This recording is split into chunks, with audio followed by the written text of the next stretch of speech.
Hello guys! Andito na naman tayo sa kusina natin at ang lulutuin natin ngayon ay chicken afritada. At kung gusto nyong malaman ay panoorin sa umpisa hanggang dulo at paki-subscribe sana ang YouTube channel ko, like and share and comments down below the video at pakipindot sana ang notification bell para lagi kayong update sa susunod na video. Maraming salamat po! At ayan guys, umpisahan natin yung pagluluto. Ayan, yung red pepper, yung carrots, at saka yung potato. Hiniwa-hiwa ko ng cubes yan. Depende sa inyo kung ano ang gusto nyong size. Ayan, haluin lang ng haluin. Ayan, maglagay tayo ng konting asin, tsaka yung black pepper. Ayan. Ayan, yung ano pala, yung green peas, frozen yan. 100 grams.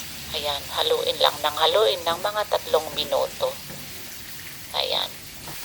Tuloy-tuloy yung paghahalo. Para hindi yan masusunog at pantay-pantay. Ayan. Ilagay natin sa isang plato. Yan, para umpisahan natin yung pagluluto sa chicken meat. Ayun. Lagay tayo ng konting mantika.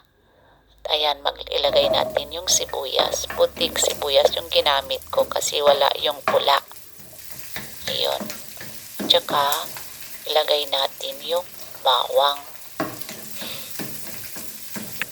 Mga 6 na cloves yan. Tsaka, ayan, ilagay natin yung chicken natin. Mga 250 grams yan.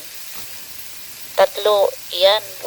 Ayan, maglagay tayo ng asin at saka konting black pepper para titigas yan. Yan, haluin lang ng haluin para yung parang ma-saute siya. Maprito lang siya.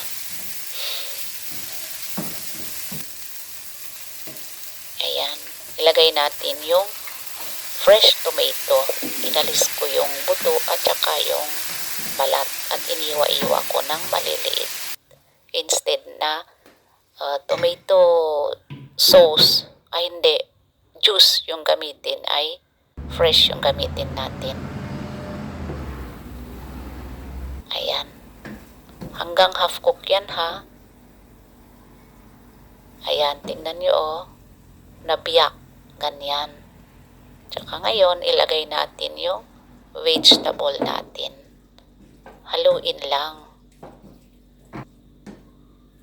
Ayan.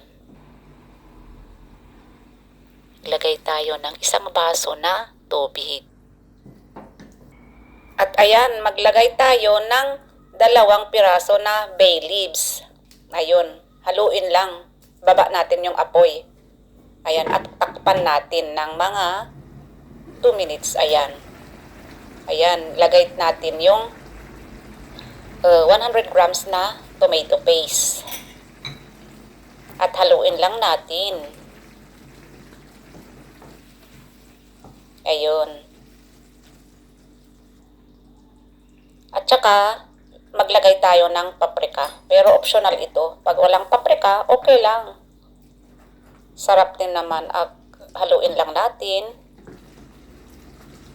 At ayun, ba natin ang apoy at takpan para hindi siya masunog. Ayan, check natin ulit after 3 minutes at maglagay tayo ng asukal para mabalance lahat ng yung mga sangkap na nilagay natin.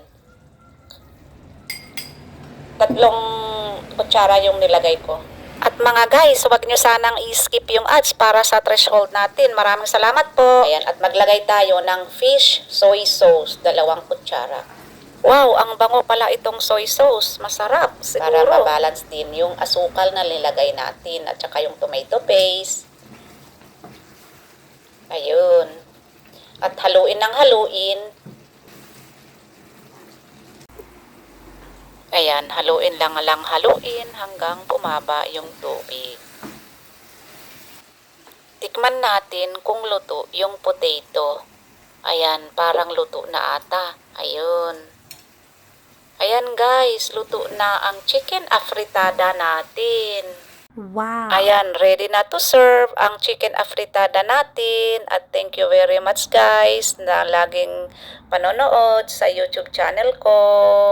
Maraming salamat po at see you on my next vlog. Bye-bye!